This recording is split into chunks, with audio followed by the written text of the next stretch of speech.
It's really an honor to be speaking at the University of Minnesota. Usually I'm speaking so many other places, but Joe, I wanted to really thank you for that introduction as well.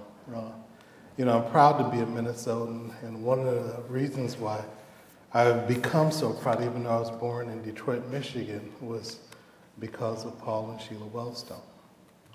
I got a chance to go to some different places with them, and they were so proud to be Minnesotans, and that they would proclaim that to people all over the United States. And so I too am proud to be a Minnesotan. And also to deal with a topic that had great importance to them. They were sort of trailblazers in terms of trying to deal with this issue of children exposed to domestic violence. Jeff Edelson, Dr. Jeff Edelson, my colleague in the School of Social Work, is another person who's been giving some attention to the issue of domestic violence and children exposed as well. So what I want to do is to sort of go over a few things with you in terms of thinking about this issue and dealing with the challenges related to children exposed to domestic violence. Now, I've been working in the field for about 30 years. I know I look good for my age.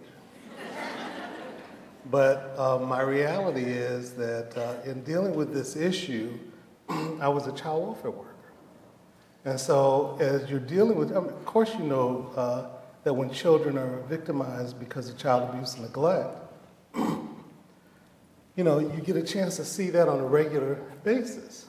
But as a child welfare worker, sometimes you feel as though the primary focus of your attention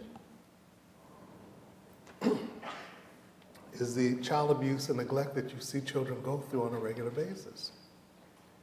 One of the things that I hadn't thought about as much was the fact that domestic violence could be a co-occurring issue for these children. So there was a person that came over from the local shelter program, and in those days they had programs sort of working collectively. You had shelter programs and batterers intervention programs that were working together, and they were coming over to my agency to do a presentation and to talk about this co-occurring reality. And so, my colleagues and I were sitting there, attentively, but, we were sort of wondering, so what does this have to do with us? As they start talking about these issues and dealing with the challenges, they kind of challenged us to think about whether or not we had cases on our own caseloads that dealt with this intersection. Well, as I started to listen to what was being said, I started to reflect on some things. So there was a mother who had 6 children.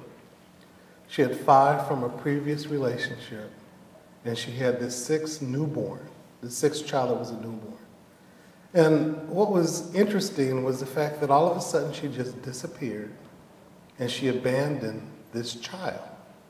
Now, she wasn't living with her partner, and the partner was somewhat younger than she was. But all of a sudden she just disappeared. And she left this infant child, this child that they both shared together, left them with him and with his grandmother. So I thought it was very curious, and so I got the case because there was a neglect case out on the mountain.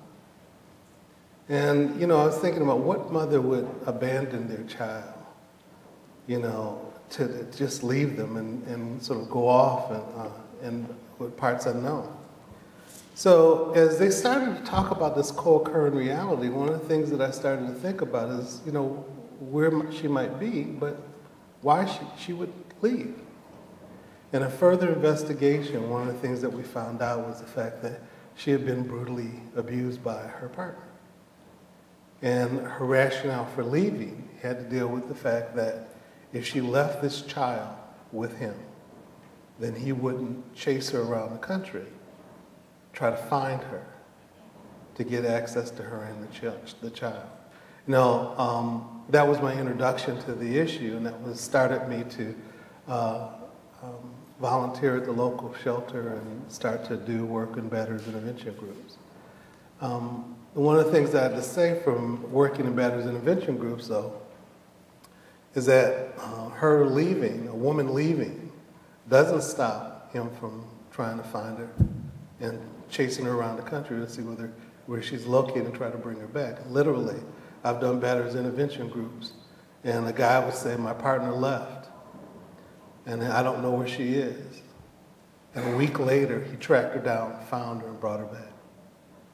So this issue has real resonance in terms of dealing with the challenges that battered women go through, but also in terms of helping us understand the challenges that children may go through in terms of dealing with this issue. So what I want to do today is get a chance to talk to you a little bit about some of those issues. And we have some really wonderful people to also help illuminate this issue and have a chance for us to have some discussion about the issue. 16% of women are physically or sexually abused during pregnancy. If you want more information about that, you might look at the work of Dr. Phyllis Sharp and also Dr. Jackie Campbell at Johns Hopkins University. And that children are not immune from the effects of their mother's abuse. And there's something that I would like us to reframe and to think about. Oftentimes when we think about the issue of domestic violence, some of the things that we think about and that we should give attention to is the impact of domestic violence on the mother. That's what we tend to focus on. But we really have to start to think about the impact of domestic violence on children. So children are not immune for a number of reasons that we'll go into shortly, but they're not immune from the effects of the mother's abuse. Children exposed can be born with developmental delays. It's not unusual for a child to be harmed during the pregnancy and even after the child is born. Sometimes one of the things that happens is that a mother will be holding the child, and that doesn't stop the father from being abusive to the mother. He'll still be abusive. And that sometimes mothers may end up holding the child thinking that he won't attack, but he will. Or that the child may be just in the crosshairs of what's going on. So children exposed can have these developmental delays. They can have brain and nerve damage if the mother was harmed during pregnancy with that child. And I guess the other thing that I want to think about too is that sometimes the energy that's taken up dealing with so much stress in the household. If you didn't have domestic violence, if you didn't have these other types of stresses that existed within the home due to domestic violence, you'd have more energy to focus on normal issues that children have to go through, normal stage of development. But sometimes the energy is taken up dealing with and reacting to and responding to the issue of domestic violence. So as a consequence, children may end up having developmental delays because the attention given to violence takes away the attention that you might give to other concerns associated with that. So that may also contribute to issues of developmental delays, as well as the physical harm that may be done to a child. As they age, they may experience mental problems such as depression and anxiety disorder. If the mother leaves a relationship, and oftentimes we ask the question, well, how come she just doesn't leave? And that we have this false sense of security, that all she has to do is leave. Well, the reality is the fact that separation and divorce can be a very challenging time and a very dangerous time for a woman as well. So if a battered woman leaves a relationship, gets separated or divorced, the abuse may not end. It's still a dangerous time. There's a woman that I worked with in a shelter program years ago, and one of the things that happened was that she had been out of the relationship with her partner for about a year. And so he said he was going to hurt her. And he said that if I ever see you with a boyfriend, I won't hesitate to kill you. So an hour after he hung up, he showed up at their house. And he shot the mother, he shot his own biological daughter. The boyfriend was there. He shot the boyfriend. And the mother was wondering, he says, and asked the daughter when she was in the hospital, because the daughter survived, he said, well, why is it that you came to help mom when you know your dad had a gun? And her comment was, the last time dad hurt you, I didn't help you. And I promised that if I ever saw that again, if that ever happened again, I was going to be there to support you. Which is another thing that we need to think about, the impact of what children see over time in terms of dealing with their father's violence. Children are at increased risk for abuse at homes when the mother is being abused. And battered women are 6 times more likely to come to the attention of child welfare organizations and reported for child abuse and neglect because of this co-occurring situation. As I mentioned, father injures many young and adolescent children exposed to partner violence. And what happens oftentimes is that young people, when they see their mother getting abused, that what they start to do is start to think about what it is that they want to do to try to address the problem. And that what they don't want to do is they don't want to continue to sort of see what goes on with her, but also deal with their own challenges.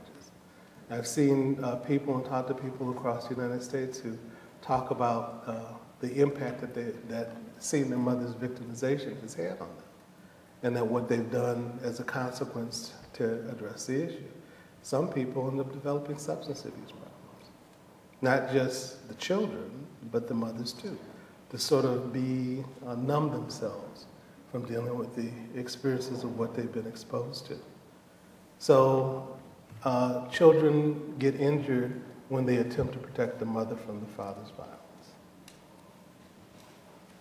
Now, thinking about the impact of domestic violence too, one of the things years ago, I was involved in a program here at the University of Minnesota. And one of the things that we did was we started to interview daycare providers about the impact of domestic violence on children.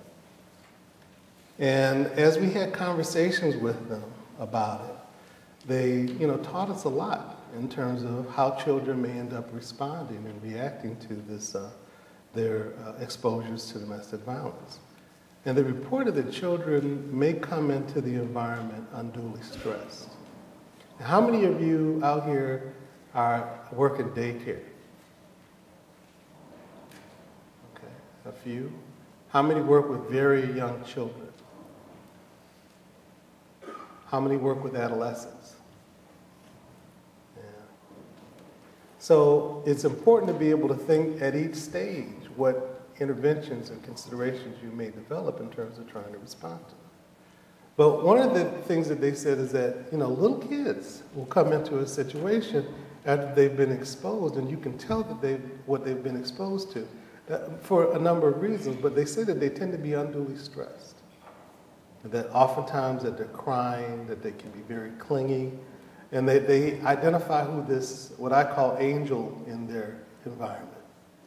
And sometimes just hold on to that person and try to get comfort by that person. So they become maybe very clingy to somebody that they identify as a safe and supportive person.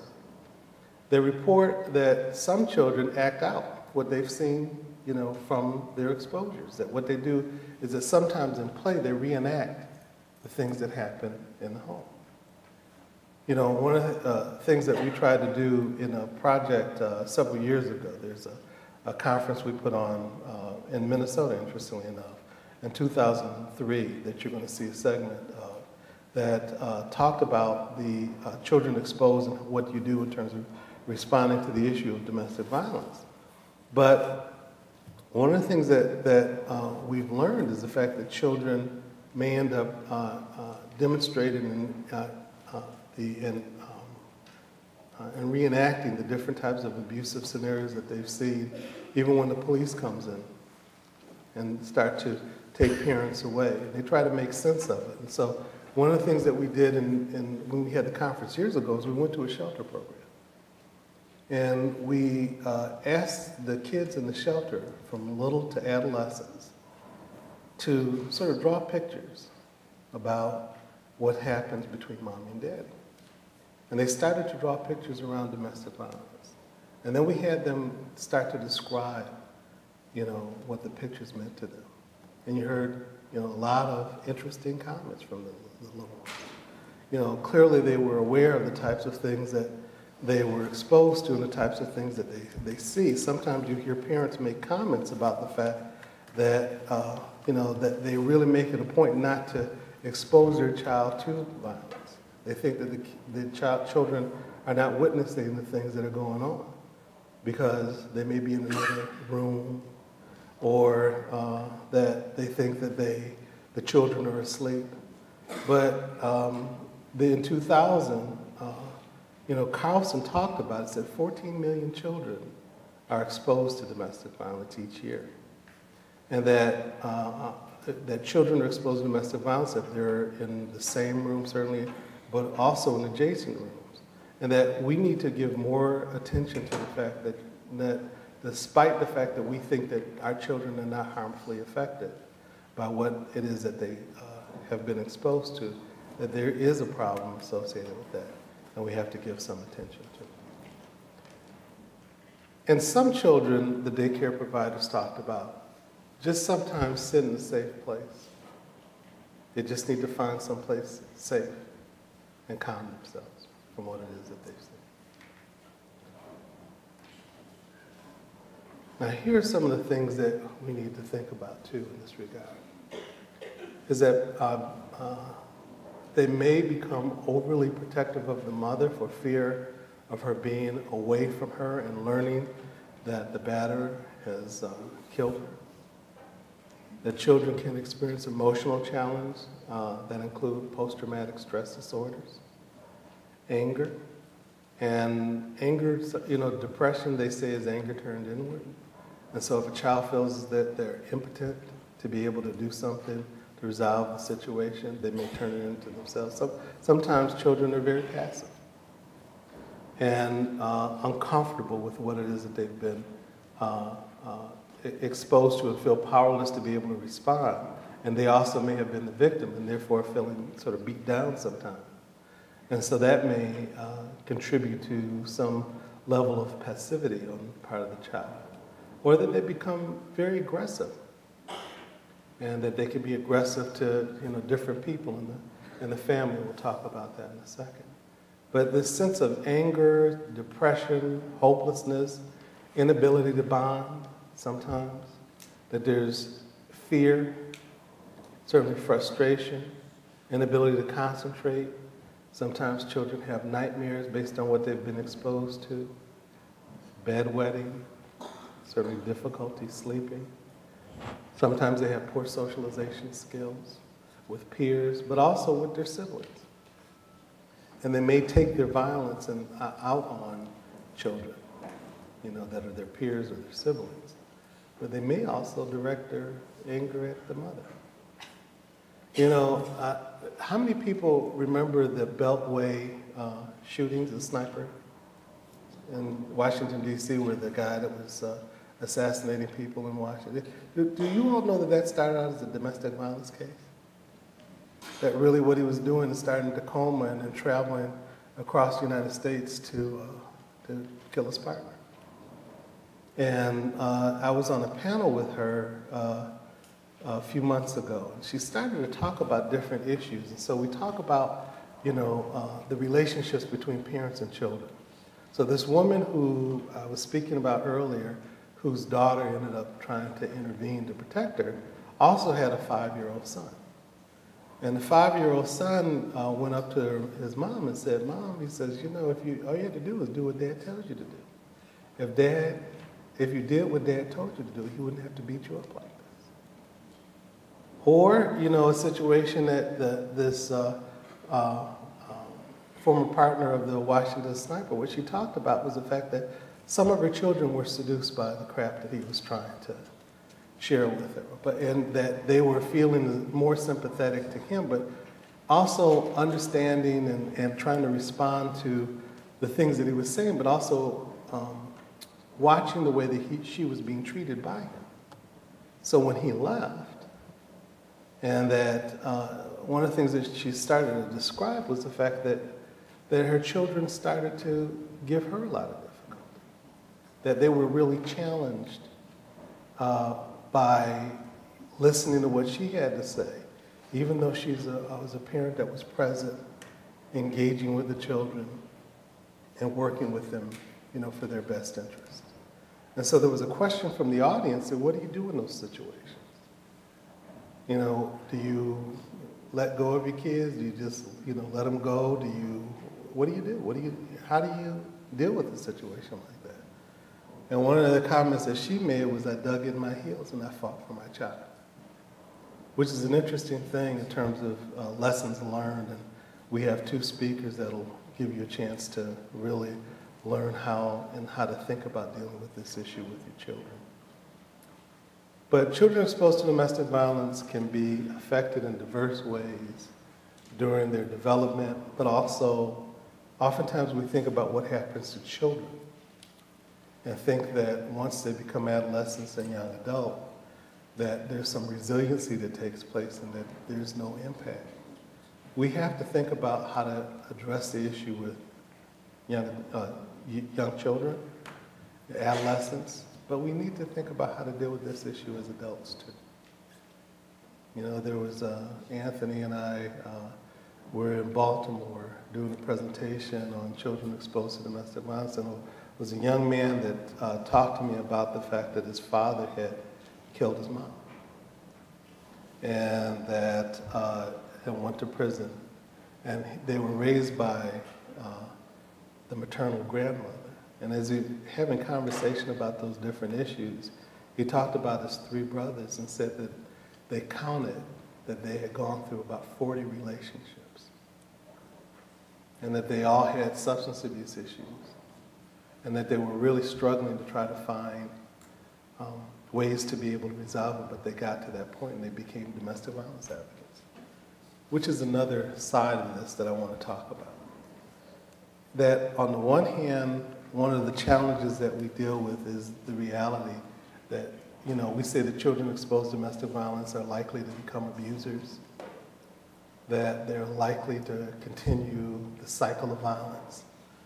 But I also want to offer another reality. One of the other realities is because children have been exposed to it, that there are children who become heroes and sheroes. In my sense, one of the ways that they respond to it is become good men and women. Not that anyone who doesn't resolve it is a bad person. I'm not trying to say that. But what they become is advocates to address this issue. That they become leaders. But what's an interesting thing is I'm not so sure that we utilize them as much as we ought to. They have insights in terms of how the impact of this problem, and sometimes our work is very prospective, and we look, or retrospective, when we look at children, and we ask children, and we try to identify what resiliency is, rather than identifying people who've had the experience who can really teach us something of how they've negotiated the issue, but also really what it feels like. And be able to give us some information about what approaches we might need to follow in terms of dealing with and challenging these concerns around domestic violence. So that being said, one of the things that I'd like to do is to be able to give you an example of two people who are my teachers and my sheroes and heroes. And I want us to be able to see a little video clip that we did in 2003, talking about children exposed to domestic violence. So you can start with Anthony's story.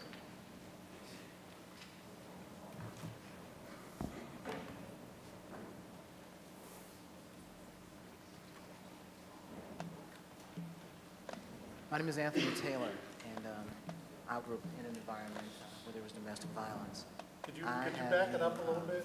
I guess, the blessing or affliction of being an oldest son. Can't hear it. Can you back it One of up the a things little that bit? I have kind of found as I reflect over my life is I've only had one relationship with my mother. And my can brothers you my entire life, and that has been one of rewind a little the bit, please? protector. Hello? Okay. Thank you. My name is Anthony Taylor, and I grew up in an environment where there was domestic violence. I have the, I guess, the blessing or affliction of being an oldest son. One of the things that I have kind of found as I reflect over my life is I've only had one relationship with my mother and my brothers my entire life, and that has been one of the protector. But I remember a day, a perfectly beautiful afternoon, and I think we got out of school early, and in my mother grabbing me, my brothers, and taking us over a friend's home. And for some reason, my father showed up, and that particular situation got crazy. And all I can remember is thinking, why doesn't anybody do anything? And even at 5, my motivations for existing became that I will grow up and I will put an end to all of this. And it creates a kind of an interesting problem for you as a 5-year-old, 7-year-old oldest son who part of you is totally compelled to be in control and you absolutely have no control. You know, there's no kind of a cumulative experience of time as a child where things build in those environments because every day is starting over. You never sleep. You have to be the last to go to bed so that you can make sure that everything is all right and you're the first to wake up. And we, my mother, my brothers, and I, we actually had 2 sets of what was normal. We had a set of normal that is normal when my father was around and a set of normal that was normal when he wasn't around.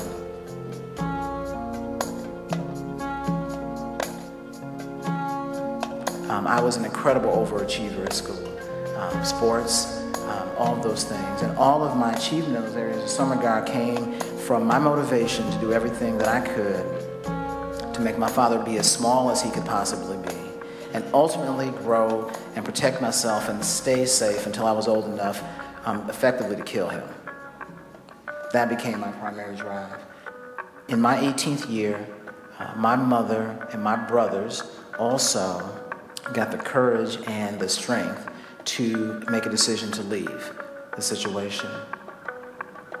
During a vacation of us back to our kind of childhood hometown in Milwaukee, my father met my mother, wanted to talk to her regarding something, and during a drive home,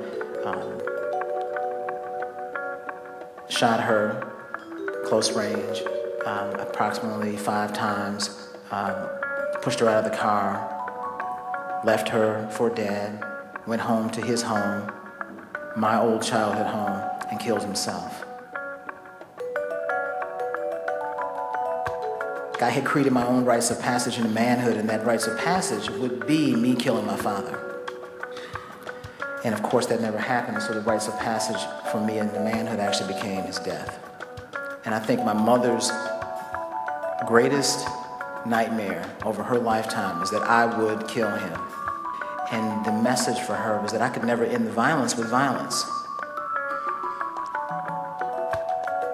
My mother talked to me in the hospital from her bed and began to ask me to just forgive.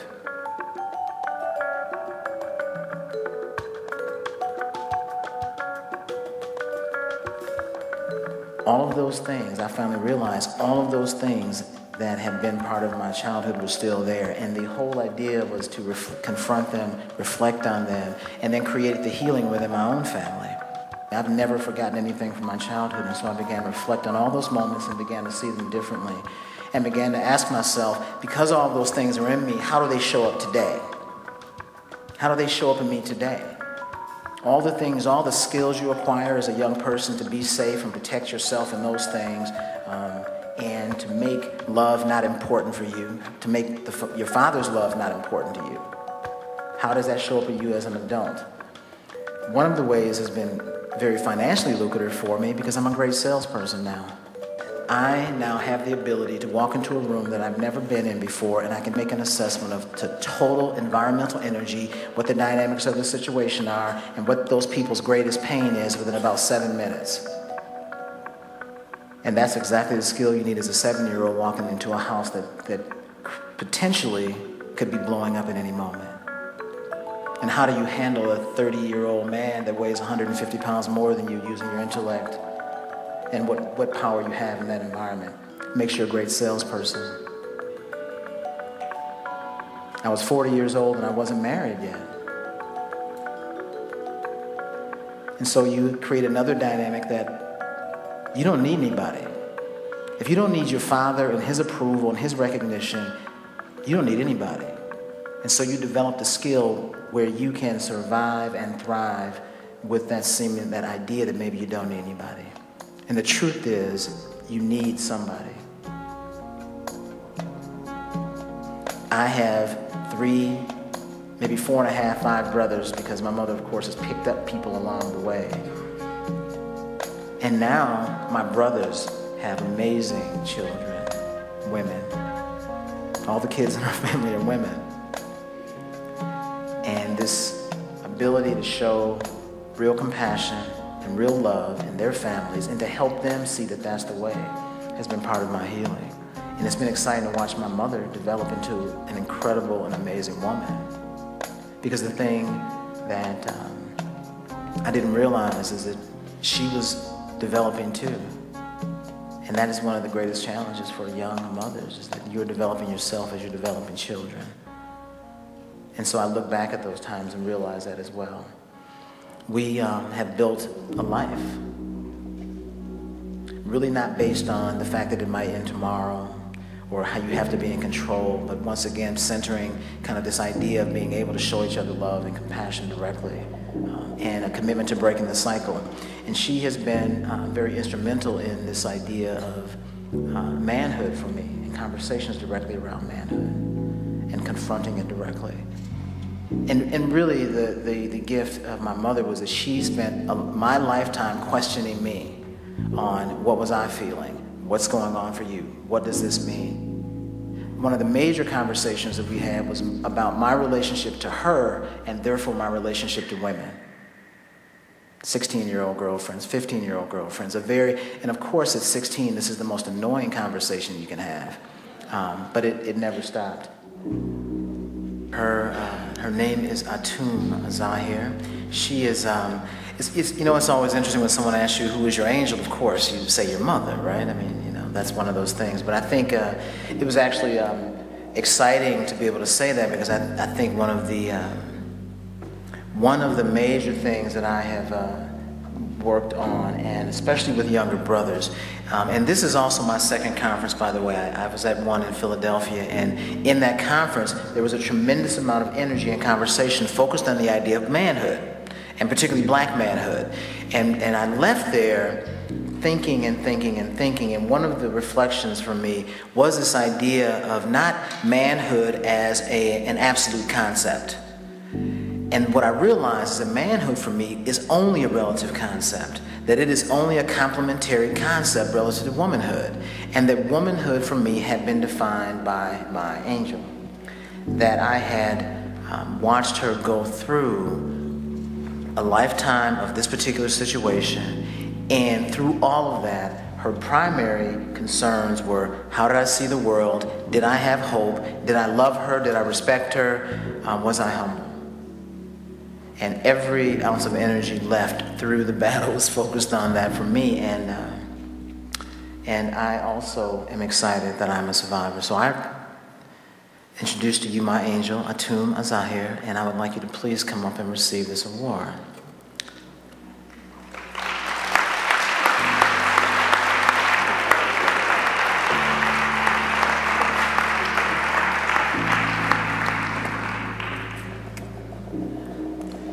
And it's always an interesting thing too, especially when the nieces and grandkids come along, that she loves them more, right?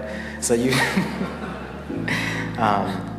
but this award is presented to you by the Institute on Domestic Violence and your loving sons, and your son, Anthony Robert, Joffrey, Nevin, and Samira to thank you for the gift of healing.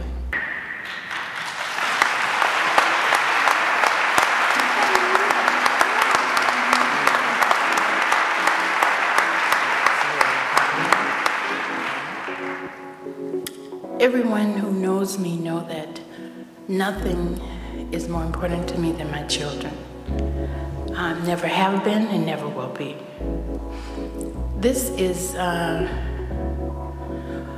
it's an honor that I can't describe. I want to say to the women who were here before that, I remember telling that story from 1978 on. Same kind of story, and I really, really thank you.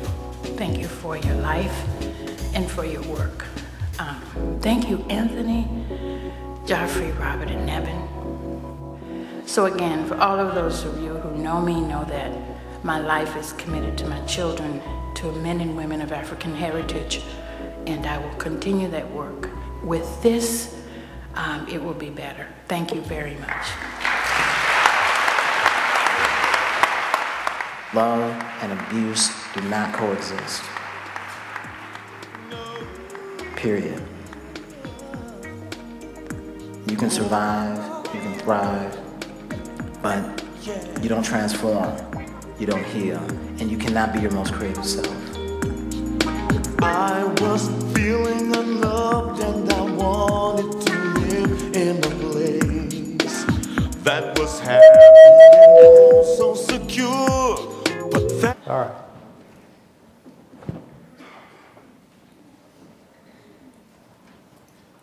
Well, you can see why they're my shero and heroes. So, first of all, let's give them a round of applause.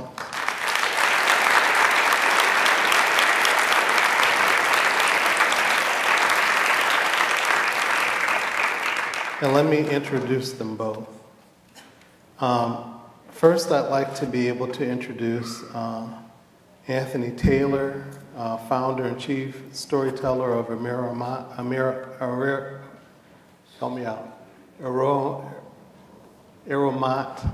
LLC. He founded Aromat after serving as the director of a wellness center for Avita Corporation. He is a sought-after motivational speaker and educator who has shared his progressive ideas concerning health, beauty, and well-being at Harvard University. They've spent some time at both Mother Atum and Anthony in Canada doing some presentations on this subject. The Healthy Living Conference and Fortune 500 corporations Anthony has been a speaker for. He has been featured in numerous consumer publications and has appeared on syndicated television programs. Mr. Taylor earned his BS in chemical engineering from the University of Minnesota Institute of Technology. And Mother Atum, I'm gonna not give the short version, I wanna give the long version, then I wanna make sort of a couple personal comments about both. Mother Atum has devoted her professional life to helping people of the Twin Cities and help them to take care of their lives, their health, and the health of the community. She is known for leading visionary initiatives that are helping reduce the disparities in health status for women, persons of color, and those with low income. As the co-founder and president of the Powderhorn Phillips Cultural Wellness Center, Atum leads a unique organization that brings together cultural traditions, community healing, and personal empowerment for better health.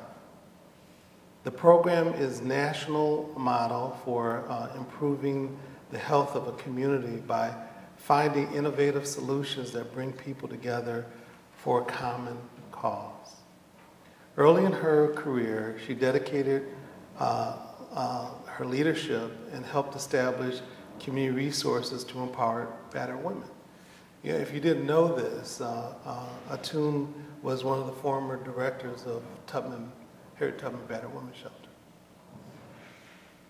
and she provided resources for women to train for work in non-traditional trades and help parents prepare their children for success in school.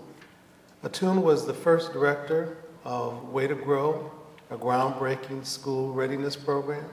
She was a co-director of Healthy Powderhorn Citizens Health Initiative that led to information of the Powderhorn Phillips Cultural Wellness Center. She was a former chair of the Minnesota Women's Fund and the National Networks of Women's Funds and past member of the Medica Board of Directors. Atum is also founder of Elders and Other Mothers and Daughters of Africa, an organization dedicated to guiding the rite of passage into womanhood for young women of African descent. She serves as an elder in that organization. She also serves on the Alina Hospital and Clinics Board and the Hope of the Community Inc. Board. I'd like to bring Mother Atum and Anthony to the stage, and let's welcome them with the welcome that they deserve.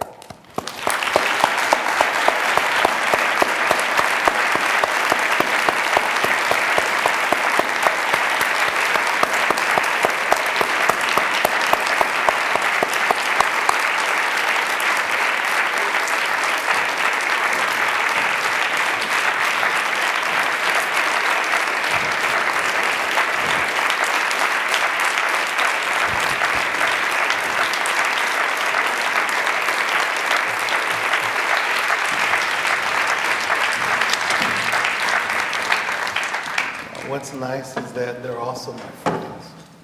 And so not only are they my teachers, they're my friends. And so, and learned a lot from, in terms of trying to make this issue real. But also, I have to tell you, Atum is one of the persons that I've met who's been exposed to some of the challenges that she's been exposed to, and really has lessons to teach us about healing. Not talking about survivorship, not talking about being a victor. I'm talking about, even though all those things are true, but it's someone who teaches about healing and who's successfully done that, and the work that she's put in. And I've learned so much from both Anthony and Atum, think about life, but also in terms of dealing with this issue. And she's been a shero and a shepherd for the community, Twin Cities community. We're lucky to have both of them. So you both have 15 minutes to say some things before we take a break. So, I'll leave it to you who wants to go first. Good morning. Even though I've been working with Anthony and Oliver for some time on this, I've never seen the video. And so today, it just so many memories. So I want to start by acknowledging that this is work that I feel deeply honored to be doing. You saw pictures of my other sons, and so I kind of have this life that kind of reads like all my children, when it's really all my sons. They are incredible.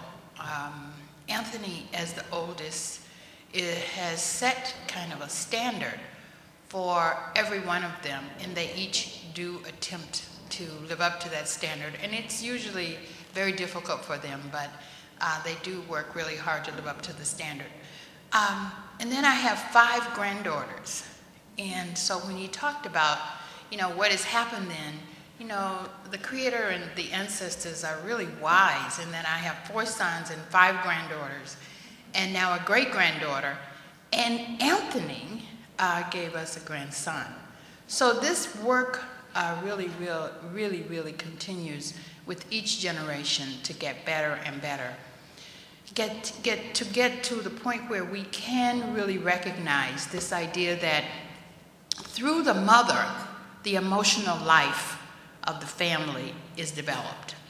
So if I am under deep and great emotional stress, if I am having my emotions challenged on every level, if I'm not able, to process and find an explanation for what's going on in my life, my emotional life, then my spirit is really,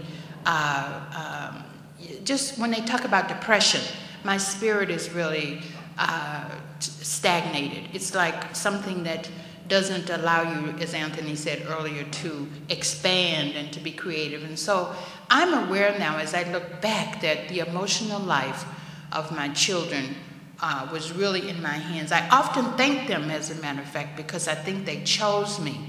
So this idea of somewhere in the heavens, these 4 people who knew they were coming to earth chose me as their guide. And so I'm constantly thanking them for that. And I am also constantly aware that they chose me for a reason. And I think that the reason had to do with what they themselves knew to be their purpose.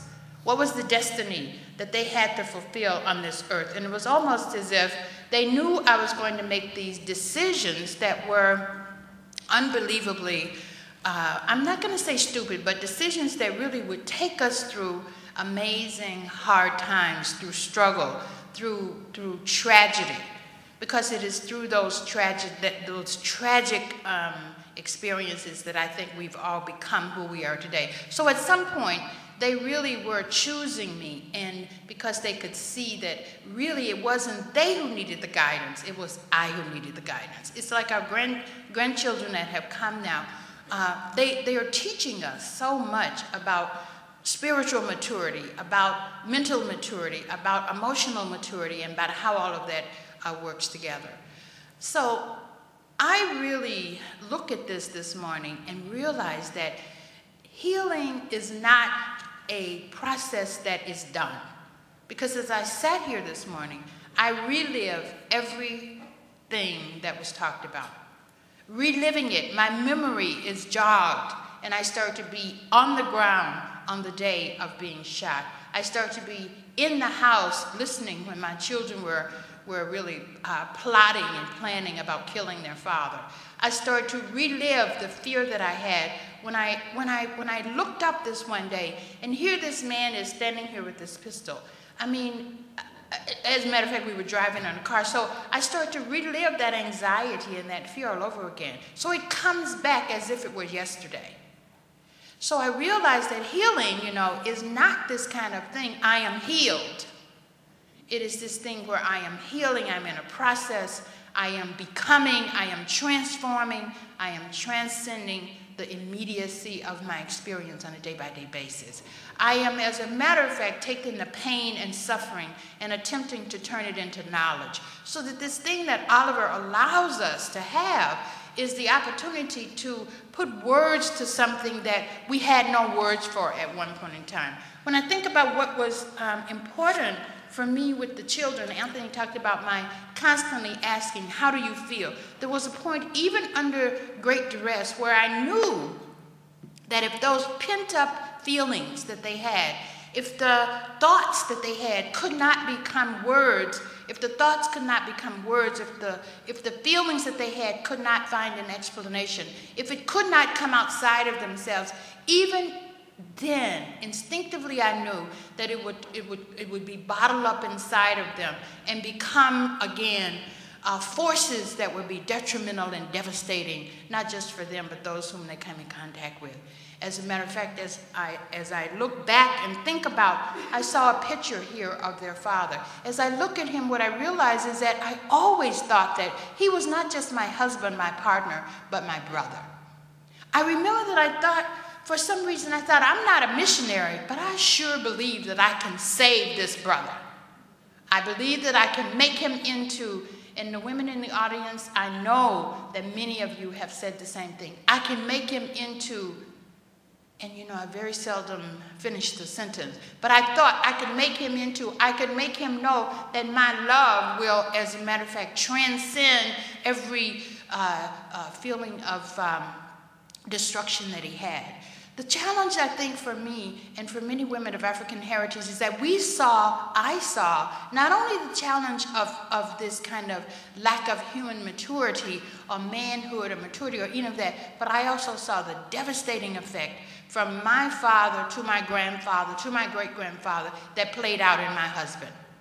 I saw this play out. I saw the many times that he was overlooked, the many times, as a matter of fact, I tell the story about seeing my father spat on, or seeing my father unable to carry out, or not just my father, but other fathers around us, men who were brutalized. I saw that every single time I looked at the children's father. And then I look at my children, and so here I feel a certain kind of responsibility for that. And I knew that my love was so deep that not only would my love be able to transform, but to transcend. That, at least that's what I thought. So I wanted to make sure that the words that were, the forces, the energy that was building up inside of my sons, that they found words. I wanted them to be able to articulate, to express, to share, to talk to me, because I knew that the talking. So what I tried to do was to develop for them and myself a certain kind of buffer for the mind, for the body, for the spirit. A buffer which was in listening to music and having a conversation in the middle of the night and being able to violate the curfews that were. I wanted to stand at the door the times when they were violating curfew and bring them in and act as if we were together in whatever they had been doing. But I wanted to, so what I tried to do was create a buffer and experience so that it wouldn't be so totally crazy making for them, that I would stay there and sit there and allow myself and thus them to have the experience of being beaten down and brutalized on a physical level. There was a point in time when I sat up in the bed, I remember distinctly sitting up in bed saying to myself, I am going to go crazy today. Today, I'm going to go crazy. I'm not going to respond to anybody. When they talk to me, I'm not going to talk back. I'm going to go crazy. Because if I can go crazy, I'll go to the hospital, and then I'll be able to really not have to deal with all of this anymore. That was a decision that I made, and of course you see me here today, which means I did not go crazy, because one of my sons came in the room and said, what are you doing? Where are you going? And I thought, well, I'm going crazy. But of course I couldn't go crazy, because there he stood, and there we stood, and there we were, and there was more work for me to do. Anthony said to me on the way home from this experience that he was describing to you, he said to me, why are we going home? And I looked at him and said, to make breakfast. To make breakfast. He's walking along and looking at me, and I knew on the other side of his eyes he was saying, to make breakfast? I'm not going to eat. You are not going to eat. What is this about making breakfast? But again, trying to make sense out of senseless brutality, trying to make sense out of confusion, trying to make sense out of contradictions.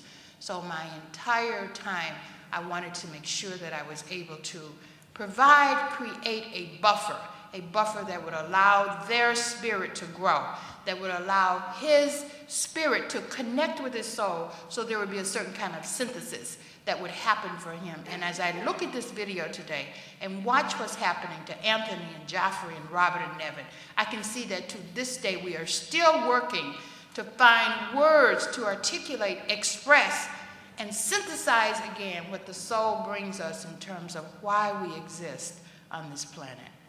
I love them deeply, as I've said to you before, but more than anything, I respect that they have continued to talk to me of all the things. You know, Anthony and I do this radio show where we get on and debate and discuss different things. And I say to people over and over again, do you know the feeling of having your son, your firstborn son, respect you enough to have a conversation with you about the current events of the world? Do you know what it's like to have your next son respect you enough to call you up at 6 o'clock in the morning like he did this morning and debate issues about his life? Or as we sat here, the third son letting me know that something at the wellness center that he's working on is going crazy. But to be there to take care of things.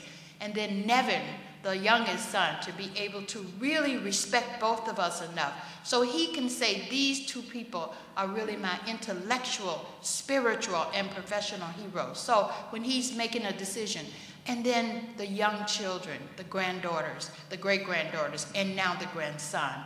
This young son is brilliant.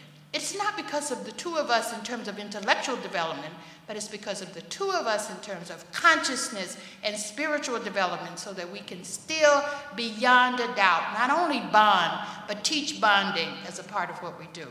Their father died. Their father killed himself. Their father left us asking questions that go beyond anything I can tell you. I look at suicide now and I say, one of the most incredible things about suicide is the questions that go unanswered, the conversations that go unheld, the talk, the telling me how you feel about things that continues to this very day.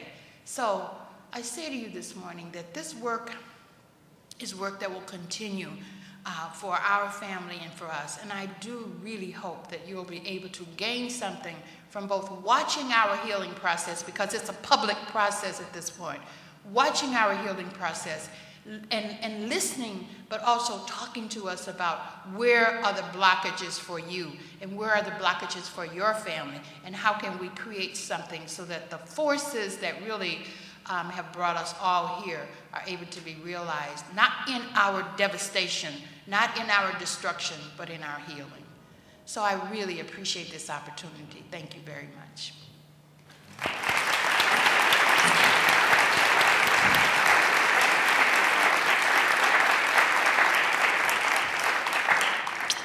Anyway, good morning. It actually is really exciting to be. I haven't been in Kaufman Union since 1982, maybe. So it was and actually it's been a reunion, bumping into people that I know from school and seeing people here. So it is really nice to be here. Well, one of the things, I'm going to tell a story about the curfew situation. See, because I think that the other thing that is interesting for my mother and I is that we get to talk a lot. We talk a lot, and so we kind of look at these stories, and I'm always telling them from my perspective. So, the one thing that I think about often is, I talk a lot about this kind of clear consciousness around my own development, as we were going through the situation. So the curfew story is this. I think I must have been in 7th grade, and I'm going to my first party, which my curfew is set, and I want to say it's 10 o'clock, 10:30, whatever it is. But I got to be home, and so I go to the party. I'm hanging out, and you're with your boys, right? So the deal is you just can't go, right? I mean, it's not far. I'm walking, so I can't go. So I am hanging out to the last minute. And I decide to finally, I'm gonna go. So I leave at 11, and I think I get home, like 11:20. And I get to the house, and people live in your house, so there's usually a light on. So when I get to my house, there are no lights on. The shades are all drawn. The door, the screens are locked. Everything is closed up. So you have your secret way in the house when you're locked out. Everything that's locked too. And I literally, basement door, milk chute, I've tried everything. So I finally have to knock on the door. And so my mother opens the door about this much, and she says, "Hello?" And I go, "Mom, it's me." She goes, "I know." And she goes, "What time is it?" And I said, "I don't know, 11:20. And she closed the door. It was really, I was like, so, and she leaves me outside, so lets me sit on the porch for 35 minutes, and it seemed like, so literally just let me sit outside, and then finally she comes back and opens the door, and she then has a conversation with me about the curfew thing, right? And she lets me in the house, but I just think that this, that for me was just a story that I think about in terms of that every opportunity for kind of teaching, it had to happen, and it was always, the punishment and then the conversation. And I literally have a million stories. And I really was a bad child. I think about growing up. I think in that I literally did everything. And all of the issues around anger, and I really was very, it wasn't aggressive, but it was kind of hidden, first of all, by the fact that I think I got very good grades in school. And so the teachers and principals and all the parents, everybody kind of, got that. And I think one of the things with working with Oliver and talking about children in situations where there's domestic violence, one of the things that people talk about a lot are the obvious signs of being in those, of what shows up in those children, but not necessarily the things that are less obvious, like, well, there was that thing in terms of what was going on for me, so the kind of obvious things were in check. But I think, in third grade, a kid hit me on the way to a Christmas program, and I grabbed his pad's leg and pulled him down the stairs, like 3 flights of stairs kind of thing. The teacher grabbed me, I hit her, I get suspended. And so I get suspended, and I hide the note. And I get home, the note is hidden, we're having a Christmas party or something. Do you remember this? And so I don't know what happens, but my mother finds the note that I got suspended from school. And it's really a big deal because it was violent, and that what I did to the kid, and he was kind of hurt.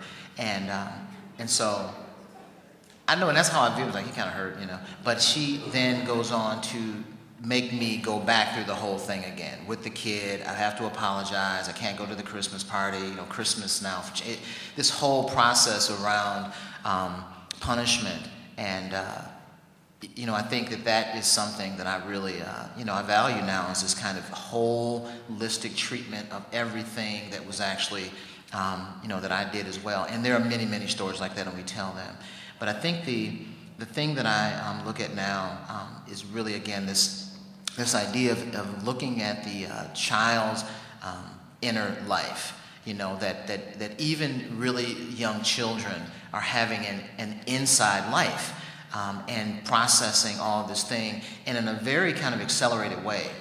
And as I talk with adults now, and as I look at my own children, and nieces and my friends' children, one of the things that I feel like we don't spend much time on is the child's inner life and the inner conversation that they are having, and the way that they're processing kind of the events and circumstances that are going on, because there is a very kind of, at least I look back on this, a very clear way that it is, that they see it. And one of the things that, I don't know if you found this working with children, if you ask them what happened, they give you this very kind of organized, factual, and kind of almost absolute clear of what happened. I mean, they kind of get it. And I think that's one of the things that I have, that I remember having in the situation of walking home and asking about breakfast. I mean, it was really, for me, a clear kind of question about the fairness of things. I always had that feeling, and my great challenge as a child was that it wasn't clear to the adults in my life. And now I feel like I'm talking a lot about that particular idea, that I observed a community that in a general sense was not committed to peace.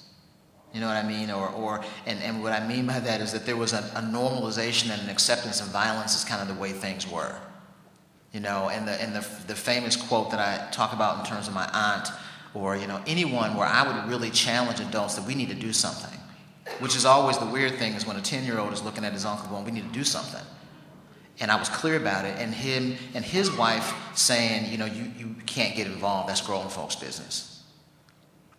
And this kind of, there's a language around it that I just really remember, and worked through as a young person, as a young adult, to really develop that. So this idea of children having a sense of clarity and understanding about it and fairness, and then their internal life, and I think that there's something that has to happen that really supports that. In situations where families are experiencing domestic violence and they are together. And that's something. The other thing is I talk about is, and become aware of, is my own kind of development as a man, and talking about manhood and relationships. The other aspect of kind of, my experience as a child was really my mother, again, creating these consistent, quiet spaces to challenge me on my thinking about things. And again, that seemed, has been really critical, because I think I've continued to do that. But I think at the time, I kind of talk about this annoying conversation that we had at 16. But I do know, and now I look back and I go, it always was there. And really, anytime there was something going on, challenging me on how did it actually appear to me, what did it look like, how did I feel, and the questions related to women. I think at 16, you know, really women and sex. I mean, it's like that's what 16 is about, I think, you know, and for some of us at least, right?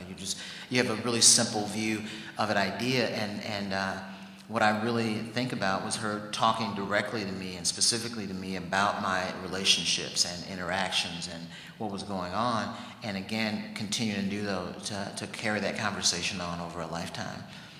As we really, you know, again, talk about the children and the impact on children, and who observe and experience domestic violence, I think the other piece of it that has become interesting is that now I've gone to a number of conferences, and I am very aware that people are kind of focused on this idea of black men and domestic violence and men and domestic violence, is that there is room right now, or an opportunity right now, to change the conversation in some regards, so it is inclusive of how men fit into this equation. And fun fact about Dr. Oliver and I is we actually met at a day spa, I owned a day spa in the Twin Cities, and he was a customer, and we literally began a dialogue. At this point, I didn't know he knew my mother. At this point, I didn't actually know what he did. We just really began a conversation, I think, about life and about being a man. And it was, you know, and I really liked it because it was real high level. I was like, this dude's got some opinions. It was really, but we really started talking about it. And what was really interesting and unique is I think we were men talking about being men in a way that wasn't about basketball, you know? And I think that, you know, as I go to events, domestic violence conferences or events, and I really feel like my credentials are I'm a friend of Oliver.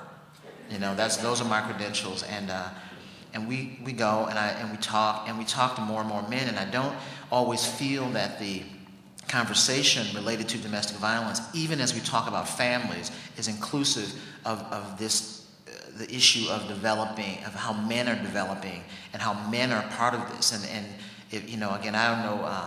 Someone I know, I ran into David Ellis, right?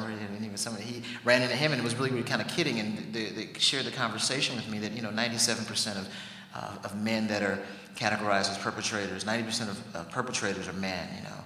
And so there has to be this extended conversation around domestic violence that is inclusive of the development of men starting at an early age, because it starts very early. And that even becomes inclusive of the work for Dr. Oliver around teen domestic violence. I mean, it just is, for me, it's become very, very, a very holistic conversation. And that's really what I have experienced over a lifetime. Is a big part of my observations and around domestic violence have been parallel to my, you know, development is what manhood means and what it means to be a man. And that conversation starts very early you know, for our communities. But that's a really big idea. And parallel to that, of course, is also what it means to be a woman. And that is new to me as a person who sells stuff to women. You know, I'm still in the beauty business, and we make products, and we work with spas, and we sell beauty.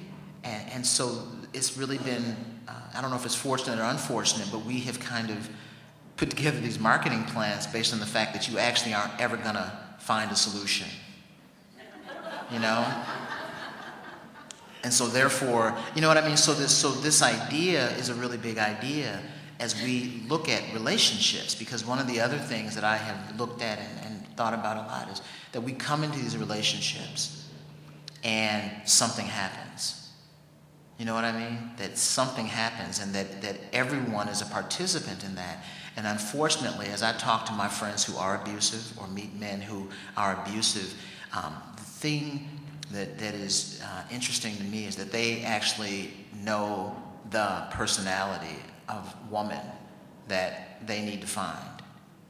And I don't know if that sounds sinister, but it you know what I mean? That there's something about it, and so then it then makes the work around how do you create young women and whole women that at the same time see that and are clear that that is not love, right?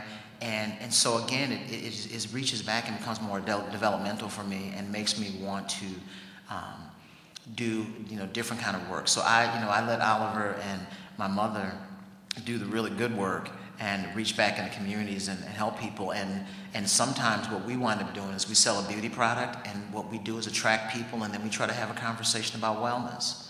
We try to have a conversation about new definitions of beauty, and we try to have conversations about new definitions of manhood, and we can get paid for that, and I get to put my son in college someday. And but at the same time, I think that is a more ground level conversation around human development and what's going on. And if we can come up with new definitions of those things, and new definitions for what peacefulness means in a community, and new definitions of what love means in your personal life, and then on an intimate level, I think we come up with new solutions. And I think for all the work that happens, sometimes it is not inclusive of the practical aspects of what it means to be out there every day. And it's not inclusive of all the people that are engaged in these situations, which are men and women and children. So thank you very much.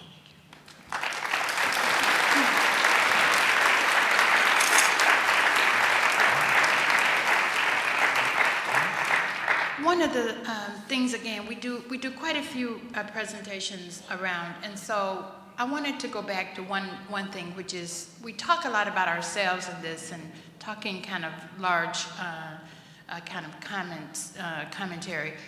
The children, let's talk briefly here about the children. The environment that the children grew up in, my children grew up in, the environment had two major types. There was the environment where, of course, their dad was in deep trouble in terms of his mental health, his spiritual health, his sense of himself, his work life. I mean, deep stress and trouble. So that was one thing that was happening. So the environment was one that was intense constantly, highly, highly intense. On any given day, all of us were walking around really like on eggshells and never knowing at any point in time when there was going to be any explosion, an eruption. So that was happening. But so to overcompensate, there was this other side of the environment in our house, which was an environment where I spent a great deal of time looking at, thinking about, and trying to figure out what was going on inside the heads of my children. So on the one hand, on the inside, I'm thinking about the inside of in the heads of their father, who was really struggling. There was major, major conflict. He was conflicted on many levels. And my children in trying to prevent. So the home environment was one that for the child, for them to try and go back and forth in that all the time, it really did develop certain kinds of behaviors. So the children were, again, Anthony was intellectually extremely smart. But Anthony was also always looking for things that he could do to express the frustration that he was feeling. So his sports activity, I mean, he did very, very well in sports. But he also was in the attic in our home with a BB gun shooting out at the people who were walking down the street. And they happened to be friends of ours who came in and said to me, "What is going on?" We were able to work this out with our friends because we lived in a neighborhood where people knew us. There was also where my young son, Nevin, who when he was born, I mean, they did everything except literally kill this child from just playing, the rough housing, the kind of things that, so the children really do take on whatever the environment, what's going on in the environment, they take it on. They do take it on. They're impacted by it, they emulate it, they model it, and they most of all talk about it. When I was trying to figure this thing out, I heard them talking about calculating, planning. It was from that I made the decision that if I let my children kill their father, then that is truly going to be on my hands forever. So they were calculating and doing those kind of things. And so I just want to say that the impact on the children is tremendous, and so they have these environments that they have to figure out how to go back and forth on. And father, if the one parent is not able to work through that, the other parent really has to be. And so what happens to them if neither parent is able to really help to process that? And the children's behavior will give you a lot of information about what's going on. And so we at this point in time are trying to really think about how do we help with those, with that environment, and create an environment so the children's development doesn't get stagnated, or that it gets where they express the brutality that's happening to them or happening before them. Well, and to that, you know, to this point, I think I really, and like I said, I said to you all I was a bad kid. I mean, you know, I've always, and I really do have great, you know, just crazy. Bad. I was bad, but I think that, you know, the idea of kind of the long-term impact in terms of, you know, my mom's kind of sense of that, you know, and kind of a turning point for me in terms of my own kind of anger and violence and kind of, you know, wanting to fight, you know, and being ready, you know, extreme responses to things, you know, when that people would do. One of the situations, and I don't know, I think I had just turned 15 maybe. I know I was early, you know, 9th or 10th grade in high school, and I finally felt that, you know, my time had come, and what I really wanted to, and I was in the house by myself.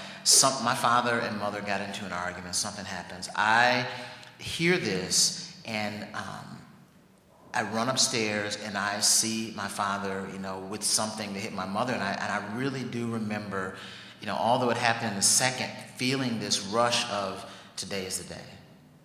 Like, this is it, finally, I'm ready. I feel ready physically, I'm ready mentally, you know, that's, and I remember thinking this and kind of going through this real quickly, so I jump in, I grab him, throw him down. I now have him on the floor, and I am going to take care of this, and I am trying my best to hit him, and I cannot.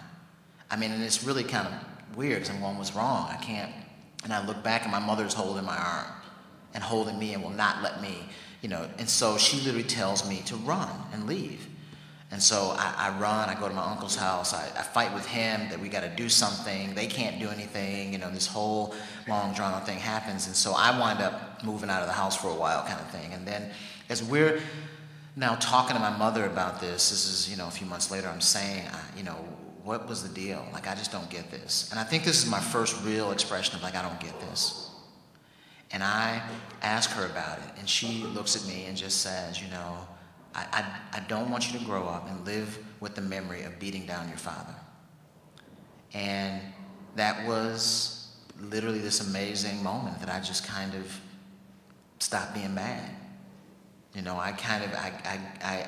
we walked through it, talked about it, and left. And after that, I think there were other incidents, but I think everything at that point felt different. And now I look back on that and really, again, think about the implications of living with killing your father, or even the memory of that. And the point for her was that the violence could not end the violence. We could not end the violence with violence. That was the whole point. And it was really, again, a key moment and something that I've reflected on over the last, 30 plus years, and understand that to be key, and get that even now that we have children, we talk about spanking children, which is, I got whoopings, all right? But to this moment, my mother's committed to, you don't spank children, that you create different ways of disciplining and working with your children. And so, we have, again, a new legacy in terms of how we're going to raise children. And I think that is a big conversation that we've had over the last, 10 years with our grandchildren. So, thank you. That's it. Thank you.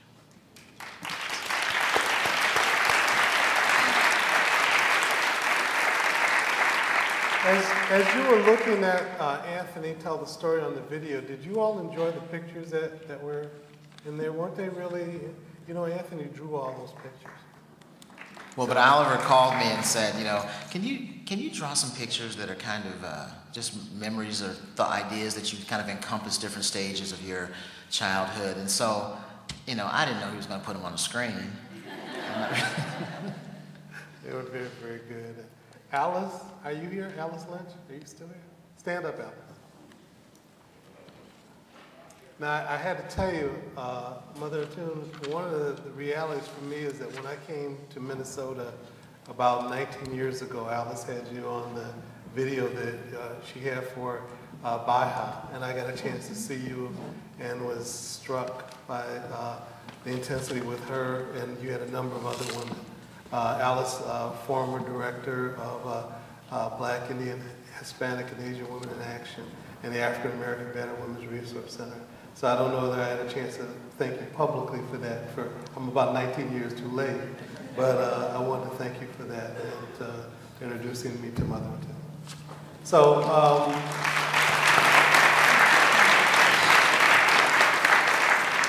I would like us to take a 15-minute break and then come back and then we'll do some Q&A, okay? 15 minutes.